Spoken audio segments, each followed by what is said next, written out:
Oh, we're muted so we don't hear ourselves.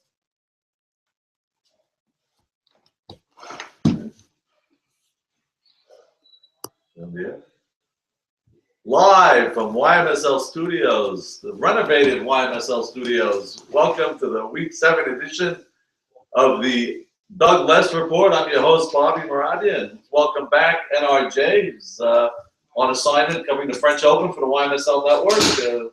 Bobby, it's great to be here, and for years we're talking about the revamping of the studios, and I thought it was going to go on schedule and be up last week, and I felt bad I wouldn't be here for the inaugural week of the new studios. Didn't matter because we had no video last week.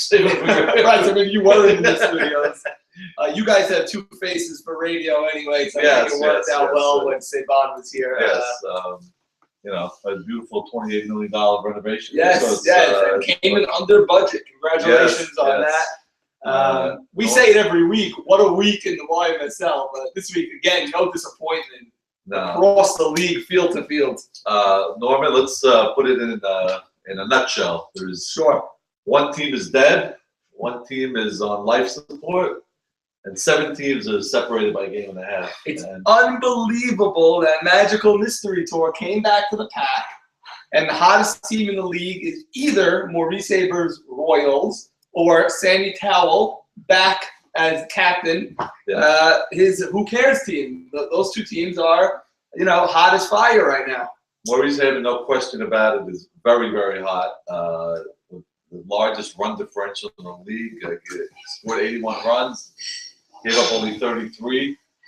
Max Jadid putting outstanding numbers, and their team is clicking now, and they demolished Magical Mystery Tour, which was a shock. Now, Bobby, isn't it bizarre that if you score 81 and you give up 33, how could you only be 8 and 6? Yeah, well, it means you're losing the close one-run games. A lot of walk. You know, if you ask Maurice Haber, he claims it should be 14-0. Yeah, and the numbers sort of indicate that almost. Yeah. I mean, that's a ridiculous run differential, but it also means that they can't win the close game. They lost the 2 close games to to Eshko's friend Kevin. 1-0 and 2-1 in the first week or the second week of the season.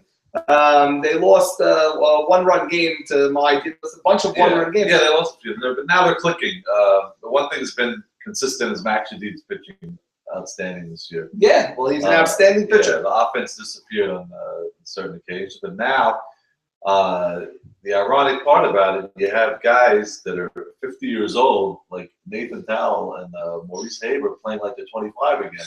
Nathan Towell is having a year like cannot be believed. He's running down balls in left field like it's 1979 again. Yeah, he's amazing.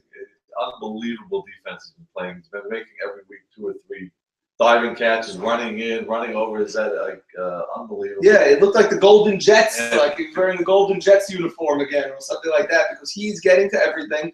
And even when he couldn't get to anything and everything, his arm was always one of the most accurate and strongest in left field. So, and Maurice Haber putting up big numbers offensively. And it's funny, we talk about Haber all the time, and now lately we're talking about Jackie Haber and Abraham Haber. Maurice in his day was a phenomenal hitter. I mean, we all hear about it from him, but all kidding aside, all his nonsense. He was a power hitter. He was a real hitter. He was probably one of the toughest right-handed hitters in the league at one time. But another guy on the team, which is we're not really talking about, is MVP type numbers, is Jimmy Malak. Yes. His on-base percentage is almost 800. You can't get the guy out. You're walking him when there's a base open. He's walked 18 times so far this year. Wow. And he's hitting almost 600. So it's just unbelievable the type of year. So the guy's getting on. Eshko's having an outstanding year. So really right now they're clicking. But again, we talk about it every single week, and it came into fruition this week, is that any team is one sweep away from really doing major damage to themselves. Look what happened to Whiplash. They had to buy going into the week. They were feeling great. Sebon was here talking a big game last week about having 3 components: the pitcher, the this, the that, the defense, playing shorthanded and still winning game. All of a sudden, he's 6-6 with a tough matchup coming up this upcoming week. he's in trouble all of a sudden. He is, and let me tell you something. I caught some of his game. Mount Savon erupted. Yes. Like lava is still flowing on Aftershocks. It's just unbelievable what happened on Sunday. Well, unfortunately, Savon was unavailable to be here tonight after the sweep. Yes. Although when he swept a team, I remember he swept the Turtles. He was here early and with a broom and with props and with the stuffed turtle and all that. Yeah. Suddenly he loses to and he's in Las Vegas. Unfortunately, every team has that broom with the Turtles. It's not a major accomplishment anymore. It's hard to believe with their roster when you look. Like, I'm playing them this week, so I'm analyzing their roster. It is hard to believe that the talent on that team. Sometimes you just can't get it together, I guess. But every position, they have a guy that you would love to have at that position. I caught a lot of their game. Don't ask me why I was watching, but it was. I'll tell you one thing: they play hard, and they really don't give in. They just cannot get a big hit. You know, it's just amazing. No clutch hits. Guys just getting on with singles, and some of the key guys on the team are not having career years. Obviously, Nathan Zolta, after a major year last year, his numbers are way down. Eddie Richie, always the league leaders in the on-base percentage. Not what he was. Jaime, can't duplicate his offensive years from the last couple of years. Mikey's been pitching very good. Just every game has just been a 3-2, 4-2 game, and it's just down to nothing. It's like almost impossible to come back. It seems like almost every game is tied in the 5th or 6th inning with them. Right. And yet they can't steal one of those games for some reason. And even when a guy is hitting well, like you see a guy leaves a carry, you look at the box score, for instance, and he batted 3 for 4, but then when they were men on, the hit didn't come in. Sometimes it's an intangible aspect, and they just didn't get it together this year. But it could happen to anybody, I guess. You draft a team, it looks great on paper. Yeah, we were all both high on that team. Very high on that team. And I can't look at their draft and say, oh, they made this mistake and that mistake. Because at the time, it seemed like the right picks. Jaime Shama, where they got him, seemed like a very good pick. Eddie Richie, 11th overall. That's the latest he's been taken in 15 years. So, well, listen, they ended up with Lee in the 2nd round. But, they just had really all the pieces were there. I know you're into stats. Okay. Stat man. How's this for a stat? Let's hear it. Maurice Haber in Game 1 this week had as many RBIs, 5, as any member of the Turtles has for the season. No. Yes. So the highest RBI total is 5 on that team. So what is the league leader in RBI? Do you know 19. Buddy Maurice Haber. He had 19 releases. Yeah. That's a lot of RBIs. Yeah. So you can really see that the offense has been a major problem. For that team. They've scored 36 runs on the year. And Mikey's coming off a year with the Indians, who also were very offensively challenged last year. We couldn't score any runs for him. We famously got eliminated in a 1-0 game in 11 or 12 innings. So it's been a lack of run support of epic proportions for Mr. Shalley. Yeah. Well, also when Mikey, what round was Mikey taking? You lose a major offensive bat in that round. Right. Right. Giving up, so you're taking 4th. Although this year he was taken 4th, I think it was the last pick of the 4th or early 5th, something like that, because all the pitchers were taken later. Right. Last year he was taken on the Indians. He was taken in the 4th, I think, early 4th. But all the other pitchers were taken in. Jeffrey Sacker was taken 2nd. It all trickles. So really, they're the only team that's mathematically eliminated. You mentioned Allie on life support. Needed you played him this week. And Norman actually, you really hurt your chances. You could have been in sole possession of first place this week. Wild game. We'll start off with your game at Memorial 1. Sure. Game 1 was as good of a game as we played all year. Very, very crisp. They had their best scoring chance in the 1st inning. They had 1st and 3rd with 1 out and Allie Marshall up. We went 4 outfielders. Cesar Salama, our short center, moved over to 2nd base. Allie hit a ball 814 miles an hour directly to Cesar's glove. Allie's quote after the inning was, "I took that effing kid's hand off with the ball." I'm telling you, the kid did not have to move. The ball landed in his glove for a line drive out for the second out of the inning. Wow. Next guy hits a line drive to left, and DK positioned beautifully, makes the catch, inning over. They didn't get a man past second base till the last inning after that. We scored 5 runs, very clean softball game. I feel we're better than them on paper. So the better team won that game, in my opinion. Meyer pitched a gem. After that inning, like I said, maybe 1 or 2 base runs the rest of the game. Well, you know, Myers, the book on Myers, the best game 1 pitcher in the league. Okay, now game 2, he started off very well, and he actually finished very well. Meyer was a victim of some wild events in this game. Game 2, we go up to a 2-0 lead. They tie the game at 2 when the entire Norwood ejection happened, and the game stopped for 20 minutes. Very controversial play where.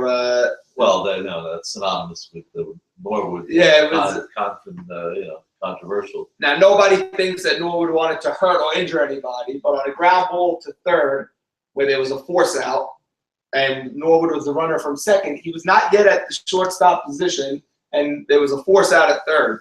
So the play's over. He should be jogging up the field. Instead, he slides into third base. Sort of at the ankles of Daniel Towell. Coincidentally, 10 seconds after he said, "I'm coming for your ankles," and the umpire heard that. So the umpire ejected him. Norwood says, "If I wanted to hurt your ankles, I would have. Obviously, I didn't. I never want to hurt anybody," and we believe him. So that's that. But he got ejected, game stopped for 20 minutes, and all that. So, well, we might add to that point, that is the final play in Isaac Norwood White's career in the YMSL, as he shortly thereafter announced his retirement. Oh, he announced his retirement. Yes. Okay. So, had he not announced his retirement and he came back, he would have been suspended for the next game. So shouldn't he serve a suspension and then announce his retirement? So if in case he ever needs to be a fill-in, he does not have to serve that game. Yeah, so, like Bernie Williams waited 15 years to sign his retirement papers. So last play of Norwood's career is not going to be started the same way as his first play. Controversial. Right. So that was that. Braca was actually at the field. Norwood is Braca's fill-in. Yeah. Braca was wearing street clothes, and Braca actually came in for Norwood, so he replaced himself essentially. Right. And this second game was a much different game now. Now it's 2-2. We got out of that inning after the whole melee, if you will, and we went up to a 6-2 lead. Jacob Jamal with a big 2-out double with the bases loaded. He had 8 RBIs this year, by the way. In the beginning of the year, he had limited at bat, so he's really, really becoming a clutch bat for us. We went up 6-2 all the way to the 5th inning. So now we're looking good. We beat them 5-0. We're up 6-2. The game's moving along nice and smoothly. And then maybe we took our eye off the ball a little bit, or maybe they just started hitting the ball well, but we made a couple of very bad plays in the field. 2 or 3 errors on the infield, a couple of misplays from the outfield. Long story short, they cut it to 6-4. They ended up getting it in the bottom of the 6th. 6-5 ball game. JT is up with men on second and third. Now, JT has not had a good year all year. David Rishley's on deck. He's had a great year, and we all know he's very clutch. Yeah, I just want to it's ironic everybody says JT has not had a good year. He has 20 hits on the year, which is second in the league in hitting, and he's hitting 426. I don't know if the perception, maybe he's not getting big hits, or his quote after the game in the parking lot, after his potentially game-winning hit that you're about to hear about, his quote was, "It's the first time I hit the ball on the screws the entire year." He goes, even in BP, I guess to hit a ball the right way or whatever. We expect JT at doubles, triples, and home runs. JT's a first-round pick and a phenomenal hitter. So that's what we're expecting from him, So I didn't know he's batting that high, to tell you the truth. But I was surprised I saw him second in the league in hits. So now we had first base open. And who's on deck? David Rishley on deck and Ali behind him. David Rishley's been on fire this year. So in retrospect, I believe we leads the league in hits, by the way. Yeah. So and Rishley's great, and in a clutch situation, he's even better. But we should have put the force on, and JT's a first-round pick for a reason. Rishley's great. I have all the respect in the world for him, but Maybe we should have walked JT. Either way, we pitched to him, and he had a rocket. 2 runs scored to make it 7-6 Bears. Luckily, JT. This is in the bottom of the 6th. Oh wow, JT would have got caught in the. Luckily, JT overran second and jogged into third, and we tagged him out for the 3rd out of the inning, where they really could have buried us. Oh wow. Now listen to this inning. The top of the 7th. We're down by 1. Jack Abadie leads off with a double, a very fortunate double that hits third base bag and goes 10 feet over Big Soul's head. Would have been a single for sure, but gets a double. Gabe Abadie follows up with a high pop-up that lands in the Bermuda Triangle behind short, third, and left field. Okay? So it's 2nd and 3rd, nobody out. Intentionally walk to DK, and then Jacob Jamal's up. He hits a ground ball sort of up the middle. They field it. Run is going to score. It's going to be 7-0. They get the guy out of 3rd. Umpire comes from nowhere, from the guy. Interference, blah, blah, blah. No one knows what's going on. They call interference on the fielder, on Alley. Where this call came from, I have no idea. We didn't ask for the call. We don't know where the call came from. Don't put that with salesman on. No, he couldn't even blame us for being Fifth Avenue salesman because we didn't even ask for this call. But they decided the runner's going to be safe at 3rd. So now we have bases loaded, nobody out in the tie game. Now, was there, in your opinion, should there have been a call made, or was this the? In my opinion, I don't think there should have been a call made. Chucky says it was the right call that he made, but like, I don't know. A call should not have been made. We were accepting the out at 3rd and the tie game and hoping the next guy to get a hit. Yeah, it's not like one of those situations like they interfered me. Right, no. Like, there was contact, and Gabe may have said, oh, blah, blah, blah, but like, the umpire really was very excited to make this call. He ran in from nowhere. You know, when they come in and they start pointing and, you know, right. You, safe, you, you know, when they get all animated. So, next guy is up, pops up, 1 out. Then I'm up, yours truly, with 1 out. All I got to do is hit a fly ball. Sure enough, I hit a ground ball to shortstop. Allie bobbles the ball, recovers, and throws out Gabe at the plate, who got a late start from 3rd base for some reason. So now we have 2 outs. Well, Gabe was probably still in Puerto Vallarta time. Clearly. He definitely had a little bit of a mental lapse. But like I explained, to get this to 6-0 and 7-0, we made so many mistakes. That he thought we might have changed the rule not to run on the force play. This was the culminating play of a domino effect of 10 plays that we did wrong. You know, like 10 different plays I can tell you, with 5 or 6 different players of us, wrong throws, wrong base running, that just culminated here where he got thrown out at the plate. And then the next guy sees the Salam hit a line drive, but straight to the center fielder, inning over. They ended up winning on a sac fly in the bottom of the 7th. Golden opportunity for the Peaches that we let get away. May have been our first blown lead of the year, to tell you the truth. Very, very rough game to swallow. But meanwhile, speaking, DK made a catch that people are still talking about. Okay, Jack Abadie and DK made 2 of the best catches I've ever seen. I'm telling you, both of them running full speed with backs to the plate. The Jim Edmonds type dives. I'm telling you. DK is with 2 guys on with a 3-run homer. Yeah, right? yeah. Oh my God. First of all, Abraham Haber already had homer in the game. This was Abraham Haber again. We played him very deep. He rocked the ball. Wow. DK, he didn't even think he was going to catch it. He ran full speed. He jumped. Ball landed in his glove. He fell down. It was the crazy. The whole team ran out to left field. I couldn't believe my eyes. Yeah, 3rd out of the inning. This was a game 2 also. Or was it? I think it was game 2. Yeah. Oh wow! So yeah.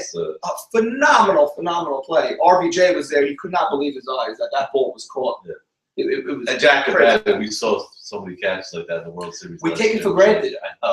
He made 2 plays in the last 2 weeks. Both of them going back full speed with the over his head. He covers ground so fast, it's amazing. Yeah. So you came away with a split. I'm sure everybody in the organization expected it. Thought you should have swept. Yeah. You should have given you sole possession. Yeah. But at this point, you really can't be disappointed with the split. And that that win probably salvaged somewhat Allie's season. I think Ali is still mathematically alive if he wins both and gets a bunch of help. But Yeah. I think he's alive. If every other team drops out, I think he has a shot. He's in pretty good shape at that point. You know what? If he goes to 7-9, Saban is only at 6 wins right now. Yeah. You know? There's a couple teams with 6 in it. Yeah. They play each other. Saban has 6. And then we'll look at the. But he only needs one of them to keep Yeah. losing. Oh, he needs 2. He needs to tie. No, he does. He needs 2 of them. Yeah. But But I believe we looked at it, and he's still somehow in certain scenarios. So that Their was team's not bad, by the way. Big I'll Soul. tell you, look at their numbers. First of all, they're putting up some decent numbers offensively. Let me ask you a question. Big Soli, when you talk about offense and defense as a third baseman, I can't think in this league of a better third baseman when you go back to his career. Now he's a little older and, injured here and there. He makes every single play no matter what. Yeah. He's one of the best hitters when you look at his whole entire career. I mean, this guy never gets talked about. When you look at his whole career, he's borderline up there, Hall of Famer. I'm questioning about it. Well, in his prime, going back 15, 20 years, he was a center fielder. Then moved to left, then a couple of knee injuries, and he's in the infield now. But his bat was always a cleanup hitter bat, unbelievable right-handed hitter. And at third, the ball gets there so fast. If he fields it cleanly, he takes his time and he just lofts it. But when he needs to, he guns it. Yeah, he's got a great arm still, and he's in the right position at this age. But there are a lot of good third basemen in the league. They really are. They really are. They really are, but very few that both sides of the ball are as good as he is. Yeah. Another guy in Whiplash, Mo Casson, having an unbelievable year. Yeah. Over 500. So let's shoot over now to a game that was scheduled for Memorial 2, ended up at Memorial 3. And first of all, a special shout out to Max Sutton, who Saturday night at midnight went to Memorial 3 and got that field to play condition in an hour and a half all by himself. Wow. I don't know how he did it, but he got it. Was puddles all over the place, and he wanted to make sure that there was enough time for Sunday morning.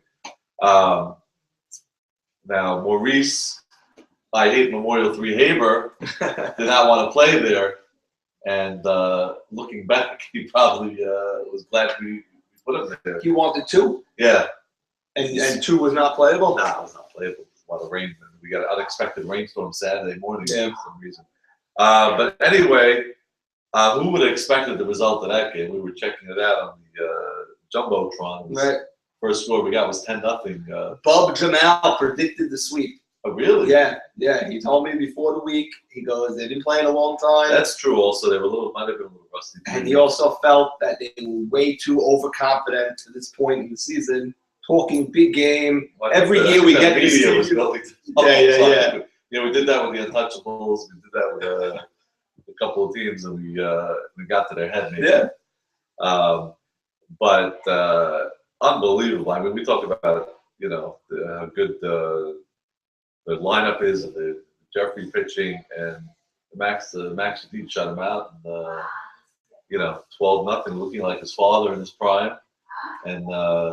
The story here is the shellacking of Jeffrey Saka, and I think it's because of the beard. I think he has grown this salt and pepper beard, and it's not agreeing with his pitching style. He's itching it. He's sweating. He's doesn't look comfortable with the beard while on the mound.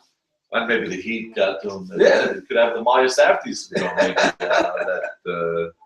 that beard, but. Maya did not collapse at the game this week, by the way. So those on the betting line, he actually survived 2 games. That's good. But you've seen it a lot. The team gets shellacked the first game, and they come back the second game, and they win 1-0. The result was not much better in game 2 for the Magical Mystery Tour, and huge games we said for Maurice Haber, 6 RBIs on the day. Malak continued to start hitting. Eshko, and their team was really flying. All of a sudden, they're coming to the bye week this week. The Royals, they're looking like maybe the team to beat. Well, Haber says that he clinched already. I don't know if that's true or not, and I don't have the whiteboard here or Albert Towel, so there's no way to know for sure. But I believe 8 wins sounds safe, but I don't know that he mathematically clinched. He also started saying that he's in first place, but he's not. He's not in first. He's not in second. He's not in third. He's 8 and 6. He's not in first place. Right. He's in the middle of the pack. He's right. He does lead the league in wins, but he also has up on the.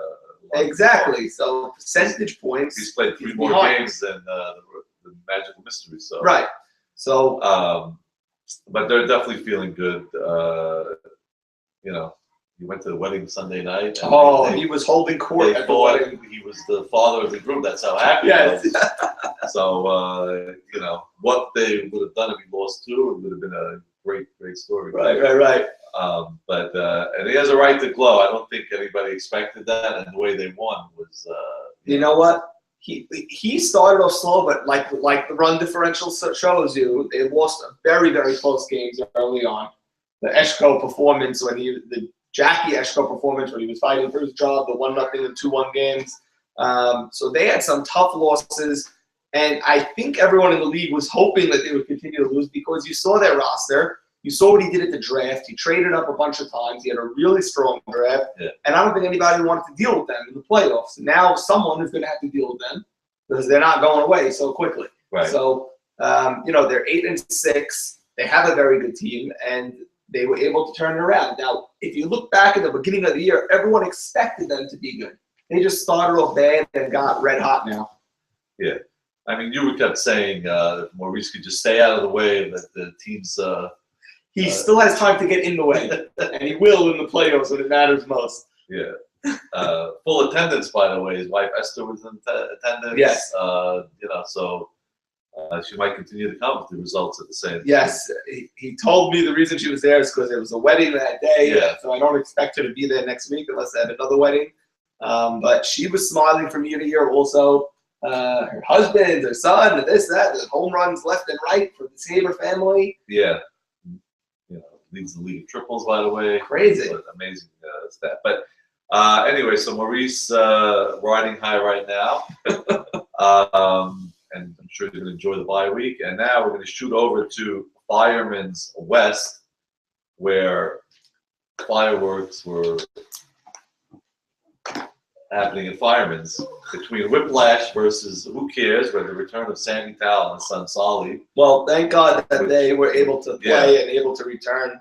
Like you've been saying every week, all our thoughts and prayers are with them. And it's really good to see that Sammy was able to come back and play. Yeah, he earned his, as we mentioned, C on the captain shirt. Put an end to Jordy's reign as captain. And the team was excited to see him back. And this was a great matchup coming in. You had Who Cares at 5 and 4, and Whiplash at 6 and 4. Right. Now, unfortunately, for Whiplash, Ralph Hannon had to exit for about 25 minutes, which all hell broke loose. He exited with the lead of, what was it, 4-0? No, actually he left. It was still scoreless. They just started. They scored a couple of runs. He left after 2 innings. The other team scored a run, but they went up 3-4-1, Whiplash, and then Svi had to come in to pitch. And Svi's pitched in the past. Not really, these games maybe fill in mop-up roles, right? And he just could not find the strike zone, which has been a theme around the league with several pitchers. Okay. This year we've seen an incredible amount of walks from a certain amount of pitchers, and that's when the eruption started. And Saban was begging anybody. He went to A.B. Salem and says, "Could you effing pitch?" And he says, "No." And he goes, "What the hell are you doing?" This while the game was going on, he was walking to each position, and the team was shaking, shivering from any type of. I would have loved to see Saban pitch as the captain of the team. They have no backup pitcher. Once you see Svi is struggling to find the plate, take the ball and pitch. You play first base anyway. Someone else could play first. Yeah. Well, listen. You do it. Ralph Hannon, yourself. Really, not too many teams that they pick Ralph Hannon expect to get a backup. No, of course, but You know, I mean, Once they you don't knew have he any was backup. leaving. They should have had somebody practicing. Warming up. Yeah, Yeah. the whole week, like, you know, listen, you're gonna pitch, whatever. And really, at this point, you want to do somebody who's gonna lob it over. You just rely on the defense. But when you're walking guys, not even It's a disaster. So he walked a bunch of guys. He From what I walked a understand. bunch of guys, walked a couple of them with the bases loaded. You know, It's 9:30. There may have been a 6-run inning or something like Yeah. that mixed in the middle there. A big crooked number. the bottom line is they lost 8-7. Okay. So and Ralph Hannon came back, and he was the part of Saban screaming at him to get his ass out of the car, change, and he couldn't get there fast enough. So it was just a comical. I'm sure they pulled out all the stops, the meetings on the mound, this, that, double switches to stall. And the other team is, of course, going to take as many pitches as possible until we found the strike zone. You know, so they lost game 1. Now game 2 was another 1-run game, and the ironic part about this game, I know you spoke to a couple of members of Who Cares, so you got a little update, but I'll tell you how the game ended, which is unbelievable turn of events. How ironic! I'll tell you. What did you speak to? Members of the well, I've been hearing about this last inning and the strategy that went into the last inning, where Sammy Towell and the Who Cares team had some serious decisions to make on who to pitch to, because with a comeback brewing for Whiplash, and they've shown the ability to come back from deficits. Saban was here on this air last week speaking about his team with the downfall in game 2. This time they showed up and they were coming back. I think they were down a handful of runs, and they're coming back in the last inning, and they get the tying run to third base. Men on second and third. Tying run at third, go-ahead run at second. Last licks, Hammerin, Hank, Shalom up. Sack fly ties the game, and the Hammer grounds out to first base. Run does not score. Now there's 2 outs. Well, you know why the runner at third didn't go? Why? Because we're not going to test out Sam Towell's arm. That's right. Now, I'm not sure who the runner was, but it's a Hanono. Okay, it sounds like it was a hard hit grounder. It's to the right side. You'd like to see him elevate the ball, but, you know, he had a hard grounder to the right side. Sandy made the play, touched first, and ran it in. So now there's 2 outs. You have Farka, and then you have Saban. So what do? Do you pitch to Farka or do you pitch to Saban there? Well, the ironic part about the whole thing, I don't think anybody would have been surprised when a lot of people would say it's the right move to walk Farka. The ironic part, Farka was not hitting that day, and I would say Saban had a few hits. But again, with the open base and a meaningless, his run means absolutely nothing. So you set up the force. I don't think it's the wrong move at all. Right. So they elected to walk Farka and pitch to Saban, and Saban with a chance to win the game for his team. And what a difference it would be if they were 7-5 instead of 6-6. I believe he flew out, and he had a great day. He had 5 or 6 hits on the day, but not right there when they needed it most. And Whiplash gets whipped and lashed. And there's been some rumblings coming out of the Whiplash locker room that several members of the organization were quietly hoping he would not deliver in that situation. No. Because of the torture he was putting them through. Wow. So Whiplash got swept. Who Cares? Feeling very good with the return of Sammy Towell, and with the 2 losses by magical mystery to find themselves in a tie for first place. They become like the 5th team to be in first place this year, or second place this year, you know? Yeah. Magical Mystery has really been in first all the time, but that second place spot has been occupied by Whiplash, by Rockford, by these guys now. Well, technically, I mean, they have the same record at 7-4, but technically they won the 1 game they played. Now they have a huge makeup game on Friday, June 19th, which is going to be, could be for first place, could be for a playoff spot. Could be for anything. So they're going to have a game on the 19th, and then they're each going to have 2 games on the 21st. Okay, so that should be a standing room only crowd for at sure. West. For sure. But so you know, Sammy Towell was happy in his return, and now we're going to shoot off Saban, as we mentioned, erupted, and we got to talk about his upcoming matchup this week. As has been the whole year with Whiplash. Attendance seems to be an issue, and it's going to be again this week. It's crazy. It's crazy. You draft a team, you expect the guy to miss a week here or there. Every team has a guy missing, but not 2 or 3 significant pieces week after week. It's crazy. And the truth is that they should be fortunate to be 6-6. Even though, say, Bont says we should be 10-2 because they lost a. I mean, there've been a lot of crazy games. Okay, but then he's saying like he'll look at the game where he made out that should have been a win for him. Yeah. But it should. The other teams there also. Every team could say that about every game. Every one of my losses is 1 or 2 runs. You know. Yeah. Well, I spoke to the Turtles. They should be 12-0 also. So. And you know what? They're a big hit away. It's crazy. They're 6 big hits away from being 8. Exactly. But that's just the way it goes. You just one hit either way. So now the other matchup, speaking of the Turtles at 5's West, was the Skinner 2-8 Turtles, who basically had to run the table to have any sort of chance. Yeah, they still could have been 8-8, even 7-9. Maybe could have. Maybe after what happened this week, 7-9 might have got him in against Leonard Skinner. Yeah, he's coming in at 5-5. And this game was exactly what we expected game 1. As scripted. I mean, you could not have asked for a better pitching duel and unbelievable defense on both sides. Just to show you how struggling this team is, for A.B. Sacker, first of all, was really humming in game 1. Took the lead, it was 1-0, 1-1, and they took a 2-1 lead.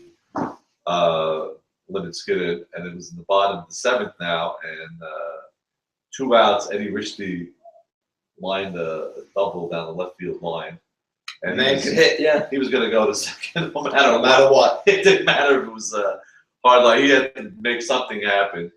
And the next guy was Sonny Shalom, and he hit I mean, this goes to show you how hard it is for them to get a hit. He hit a dribbler down the between first and second. And Jack Jamal tried to scoop it up with one hand, and he tried to flip it to Steven Natesh, and it fell out of his hand. Eddie Richty did not stop. And he just kept going, play the plate. He was safe, and he had to go again because when you're desperate for runs, you got to try to create the. So that's how they tied it up 2-2. That was in the 7th, and nothing happened until the 12th. And it was just unbelievable defense, really. David Franco in center field. You know, the whole team just, and they're also short-handed playing without Elliott Mann, who's out with the hamstring injury. Well, Jake DeWeck had a big day. I think he had 5 or 6 hits. The Skinner team, I knew it was going to take time for A.B. Sackett to get into form. You can't expect him to be the entire off season and then serve the suspension and then show up, and they had an early bye week. So other teams that he was playing against were already in midseason form, playing 6 games, and he's first playing his first or second game. So that's why each week he was pitching good for a little bit, 5 or 6 innings, and then he was struggling a little bit. It took him some time. We all know when the temperature gets hot, A.B. Sacker gets hot. We've seen it a million times.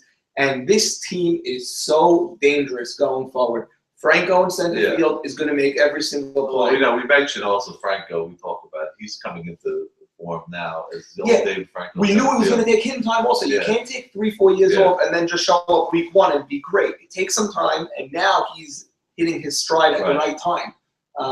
Jake DeWeck is starting to hit. What Mo Shama is at short, and it was better at the postseason. Now tell me, in the playoffs, you want to face A.B. Sacker, Morris Shama, Franco, and these role players are all good. Mann is good. Jake DeWeck is good.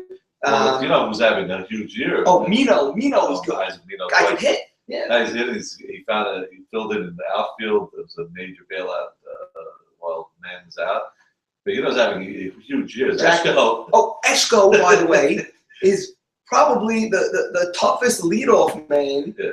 He's getting on base because he's 450 now. Talk about someone that can put the ball where he wants to put the ball. He looks around before he gets up and decides I'm going to hit it to this guy and see how I do. Now, the ironic part about it, what we're talking about after week 1 or week 2 is, are they going to keep both these guys or trade one of them? Or it might have been the best trade that was never made because.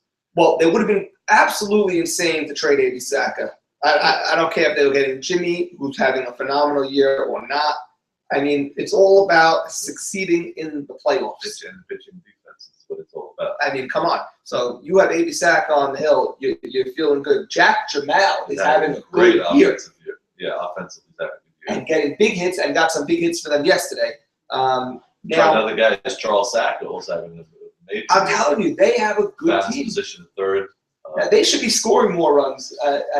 Well, you know what it is? Franklin's not really hitting. He's not going to. Hasn't been coming around. Maybe when man gets healthy, they'll have a little more firepower. AB Sack are not hitting great either. So, you know, they're not. Listen, they're not going to beat any 7-6 games. It's going to be about these getting 3-2, 4-1, like a lot of those, which is really what the playoffs are about anyway. So, you know, and I guarantee you, we've said it all along. If it gets a situation where they're in the playoffs, and I bet you nobody picks Limits. Who's going to pick them? But who's going to pick the Royals? You want to face Haber's team? It's going to be, you know, they're probably going to say, you know, I bet you if they had a choice, they're going to take the Angels.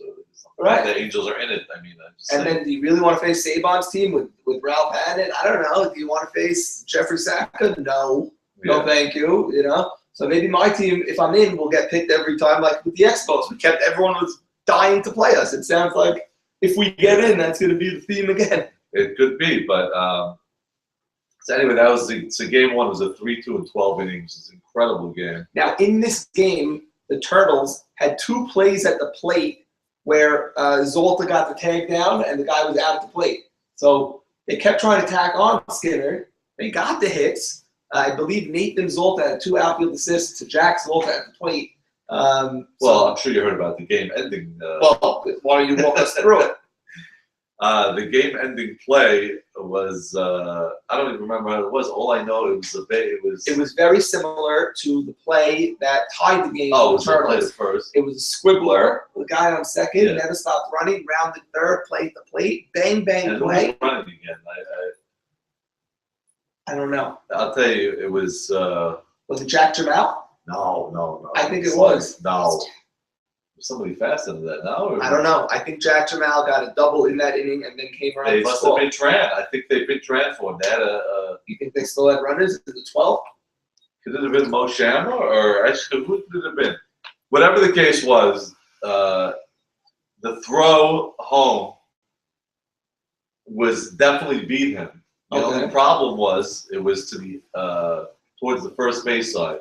So Jay-Z had to go get the ball, and the runner was coming around. He had to tag around. So they're saying he swears that he got him before he was out. The throw definitely beat him, but he had to turn around, and by the time he turned around, he might have got his leg in.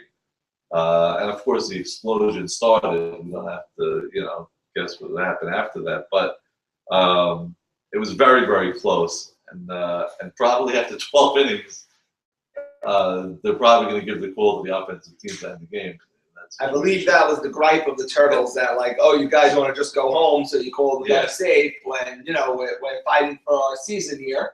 Yeah. You know, long shot, they got to win the last 6, but they want to win this game. Even if you're out of it, you want to win the ball game after you lose so many in a row. You know, there's prideful guys on the team that want to win a game when they're there. Right. So frustration mounting all season for the TMNT. I'm trying to remember who that runner was. I'll figure it out. Were you there? Yeah, it was. Come on, you going to see I just remember the throw home and Jay-Z had to reach out. Oh, Saka, Morris. That has to be obviously very impressive runner. So I can't. And I know Marty wasn't coaching third because he would have helped the guy up for sure. So you know, it would have been, still would have been there at third. But anyway, that was basically that call. Basically ended the Turtle season. But still a close game for the first 4 innings of the next game. First, I think it was 0-0. Actually, after 5, something like that, I believe. And then they got roughed up a little bit for 6 runs, and that's like an eternity for that team. It's like 7 touchdowns. It was almost lights out at that. Sonny came in to pitch a little bit, and I heard that Sonny pitched well in his pitching debut in his career. Perhaps it's because prolong his career. It could be. I mean, he's still a tremendous outfielder, but looking forward, if Sonny can pitch, you know, I think, you know, people don't realize A.B. Saka was first baseman, outfielder when he first came up for years until he decided to pitch.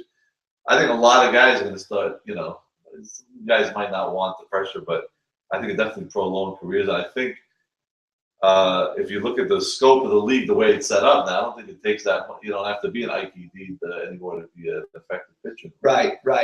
So, you know, I think just one off season of working hard and pitching. You got to throw strikes. That's all it is. But you can't just lob it there. No, you got to get the rhythm. You just got to, you know. And you can't throw the same pitch every time, no matter how hard you throw. No. Like the Alley's pitcher, Ralph Sutton, he throws hard, but he needs more variation to his pitches. Yeah. Whereas Mikey, mixes it up. Meyer has a few different pitches. Jeffrey Saka has, 3 pitches. Max Edid's got a riser. Max Edid's got that 0-2 riser that's dangerous. Yeah. So the famous Ike Edid riser was unhittable. So definitely, and it also helps when you have a great, fielding pitcher. When it's a big thing when you're up to really have. So really, Leonard Skinner now sitting at 7-5, and tied with you guys. Yeah, at 7-5. 7-5. Half game behind the 2 7-4 teams. And we sort of made fun of them a lot in the early part of the year. We Yeah, weren't going to be that good. Yeah, why not? We did always say that any team with Aiden Saka is going to be dangerous. They just had to get in, and now they could end up in first place with a bye. That would have been really ironic. We thought how bad they would be and how good the Turtles would be. So what do we know? When did we think we knew anything? It proves it again. So now we're going to look at next week's huge matchups, and with 2 weeks left in the regular season. By the way, not to look too much ahead, but the matchups in the following week, are almost like you purposely put the 1 versus the 2. It's crazy. Insane. So coming at Memorial 1, I don't know how you got Memorial 1 back to. We know people. Must know people. 5 places. Unfortunately, this game's going to be blacked out against the Turtles. How can it be blacked out with all the former ex? There's a lot of connections on here. Oh my God, it's all connections. It's going to be a lot of good day to have a family kids party over there instead of DSN. Maybe the Turtles versus Peaches, and whatever the Turtles have left in the tank, they'll use it here. They're coming after the Peaches. That's what we want. We want competitive games. We want good games. The Turtles will show up if anyone is even doubting that. Well, rumor has it the 8 Shammer is going to be at Eagle Oaks on Sunday morning. I don't know about that. I'm not sure. He just won a championship with Jacobati and Chucky and DK. I would think he would want to play. Then we have Lee Zakaria and Mikey and Sonny from the Expos. There's a lot of connections here.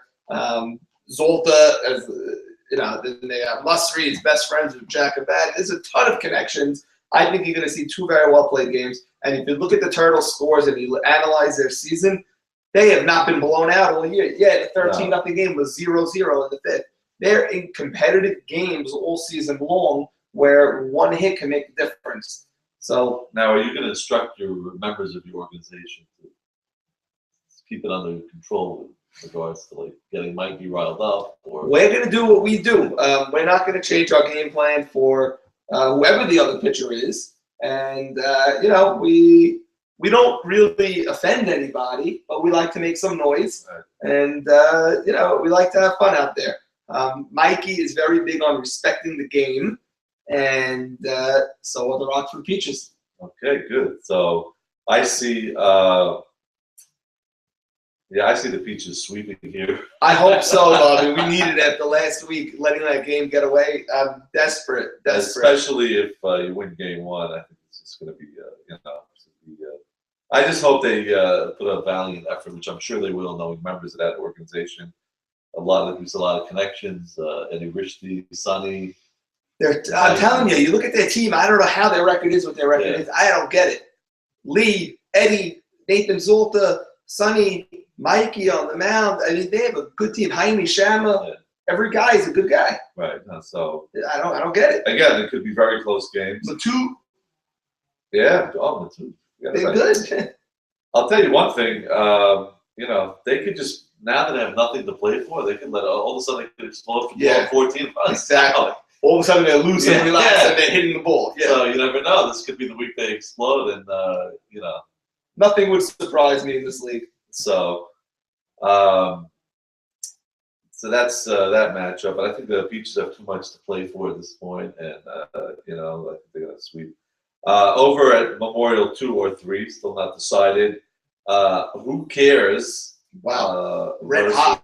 5-game winning streak. Versus Leonard Skinner. Wow. Wow. So this is a great matchup. I guess Salim's now officially been tabbed. I think so, yeah, at this point. Against another red hot 80 sack is Leonard Skinner, return of Elliott Mann also. So they should be fully what a matchup. Fully loaded. 7-4 versus 7-5. Huh? Yeah. Oh boy, this is a tough one. This is a very, very tough one. But I think Skinner is too strong to get swept. I think it's hard to beat 80 twice. And who cares? There's a lot of offensive power. Yeah. If they put together an inning where they score 4 runs, they could focus on the next game already. Right. Against Salim, we mentioned, gets the job done. It's not going to overwhelm you with any fancy pitches or anything like that. Doesn't walk anybody, but the defense very good. Erwin Cohen, outstanding center fielder. So Tabelli's playing very good right field. It's tough. I got to go with the split here. Both teams are playing very, very well. Both teams should sweep, but they're not good. So I got to go with the split. I mean, they're both playing well. Yeah. So I see a split also. Over at Fireman's East, we have the Angels coming off a bye week. Okay. And supposedly, we say this every week since week 2, the return of Moses. We're still doing this? When are we going to give this up? Actually, it's been like 4 years coming. Right. So he's been 90% for the last 3 months. That last 10% is hard. So you have the Angels versus the A team. Okay. Now this game could be very high scoring. This matchup. Yes. I mean, you could be talking really high scoring. 2 very good offensive teams. Again, if Moses is not good enough to go, you're gonna have to go with Bawabe again. And I really don't think they want to go with Eddie Michon as a pitcher. I see another split here. It's a tough call. Wow. I don't know. I think the Angels is going to been splitting every single week because they don't have a dominant pitcher. Are they really going to split every week of the season? I don't know. It's been happening, but I don't know. Allie's team is tougher. And again, let's not forget, Moses does pitch. How effective is he going to be after not pitching for 6 weeks?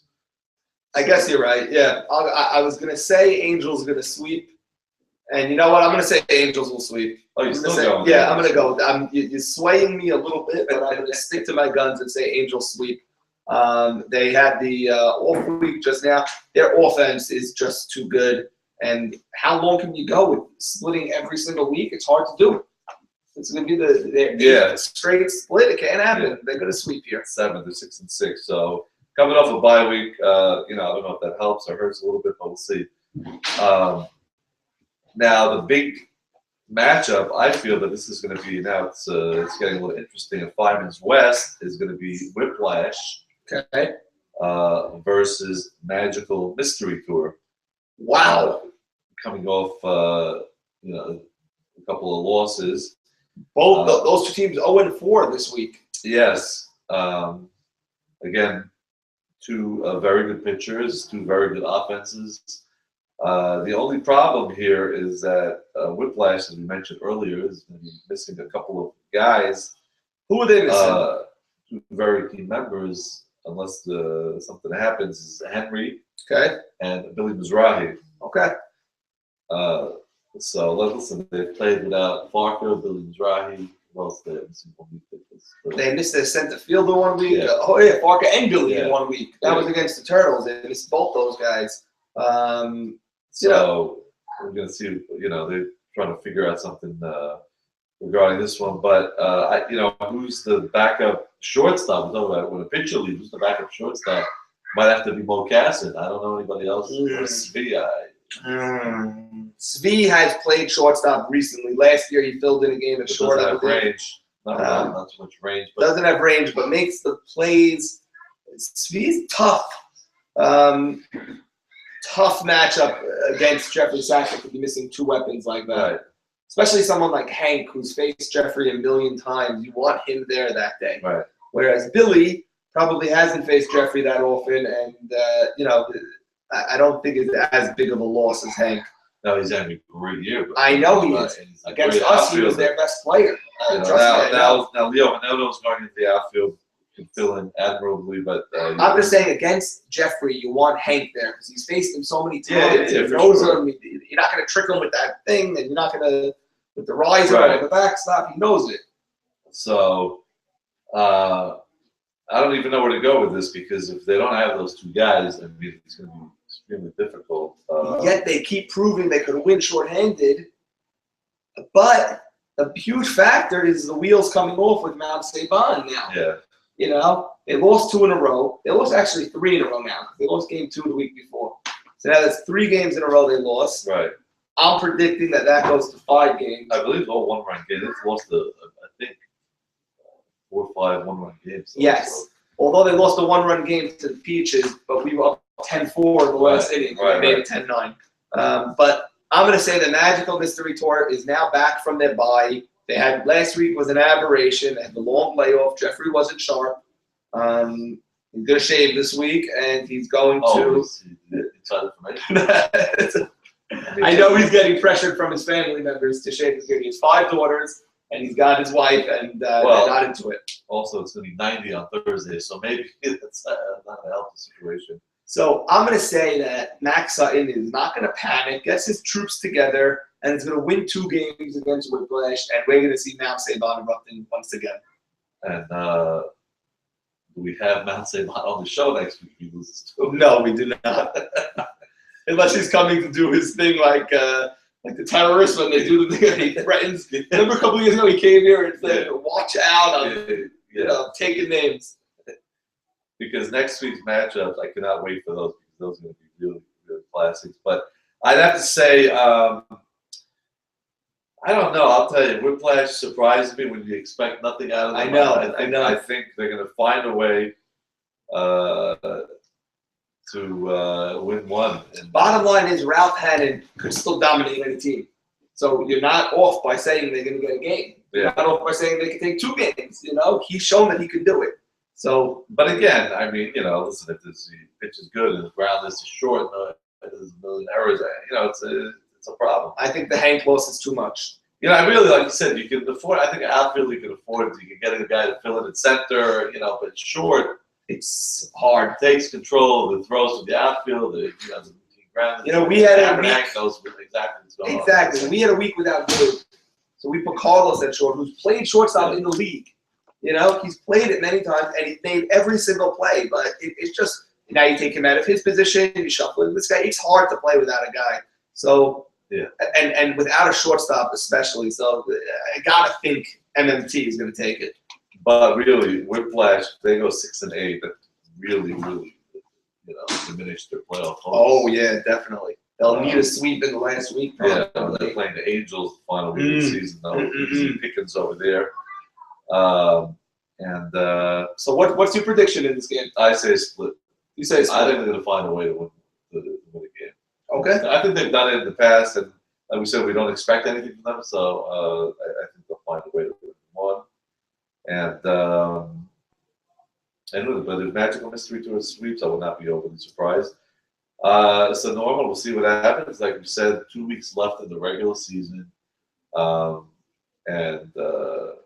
knows if there's going to be any additional games after the regular season. Certainly. Looks like there's going to be. I mean, we've had years where every team was in it into the last week, which we don't have this year. But I can't remember where so many teams could be out of the playoffs or get the 1 seed. The ironic part about this whole thing is, have we gone 1 year, I believe we had 9 teams. And we had 7 teams make the playoffs. So really, right now, we probably would have had those 7 teams in the playoffs already. It's just a matter of seeding. I don't remember you having 9 with 7. Yeah. 2 years ago, you had 9 with 6. This point. No, I think it was not 7. No. You sure? Yeah, we had 2 bye teams for sure. Yeah. I think that was when we had maybe before that you had that. one The time. Expos we year. had only a bye, and then we had the Right. 2+7, whatever they. But you can't have 7 and 9 make it. That's too much. We did it one year. But listen, I think 6 is the right number, and I think it's always been good. But so anyway, the fact that it's 6 out is really creating a lot of havoc now for that last playoff spot. Yeah. So I'd love to see Ali sweep, and just then he's off the last week, and just make it interesting that he has 7 wins, and if a couple of teams, it's 10 o'clock. 7 teams, all of a sudden Ali's in play again. you know what? Let's just do a quick thing to see if Ali has a realistic shot. Okay, if he wins 2 this week, he'll have 7. Right. And who's The Angels will be 6 and 8, and Ali will be 7 and 9. So now let's see. Now Whiplash, if they lose 2, will be 6 and 8. will be 6 and 8. So that's 3 teams that are out. Ali's in at this point, going into the last week now. Right. So now let's see the last week. We said Whiplash. Now Whiplash plays the Angels. Let them split, and Ali's in the 3-way tie with them. And Ali has a bye that week. Yeah. Ali is that's alive. the only way he can get in then. If they split that fight, if they both get swept this week. Also, Ali really has got to sit back and watch. Ali's really got to sweep this week. He has a shot. He has no shot unless he does. Yeah, he's got to sweep because we just figured out in 2 seconds a way he can get in. Okay, now, so we said that would be 3 teams at 7 and 9. And would he have a tiebreaker against any one of those teams? Because he would have swept. he would have swept the Angels, so he'd have it on them. He probably got swept, I would imagine. No, he split with Whiplash. Oh, he did? Yeah, he did. So, and by the way, Bobby, there's teams that are 7 and 5, 7 and 4. Who's to say they don't lose a bunch of games? Oh, they get swept. Let's say. Now, Rockford Peaches only has 7 wins right now. Yeah. Now, who's the other team that had 7? There's a lot of teams. Leonard had 7. So if Leonard gets swept, who cares? They'll have 7. Even the first place And Magical Mystery Tour only has 7. So Ali really is still alive. Ali's got to get to that 7. He's got to get to 7. Well, listen, he knows he has to sweep, otherwise it's not. But he came back from the dead this week. He was down 6-2 in the 5th, going nowhere. Yeah. And now his season is somewhat alive. He's got to do what he can to win 2 games this week. And one thing we can say about the YMSL, when it's happened before. The craziest scenarios have happened, and so it would not put it past if this scenario came into play because. But who the hell knows? To tell you the truth, it's impossible to figure out. So games this week are 9:15. Yeah, 9:15, and hopefully there's some rain in the forecast towards the end of the week. Hopefully it's not too heavy, and then we'll see what happens. But Norman, good luck. Nice to have you back. Great to be in the new studios. I love it here. And good to have you back. Yes. This last week. And we look forward to seeing everybody on the field on Sunday. Thank you very much. Can't wait.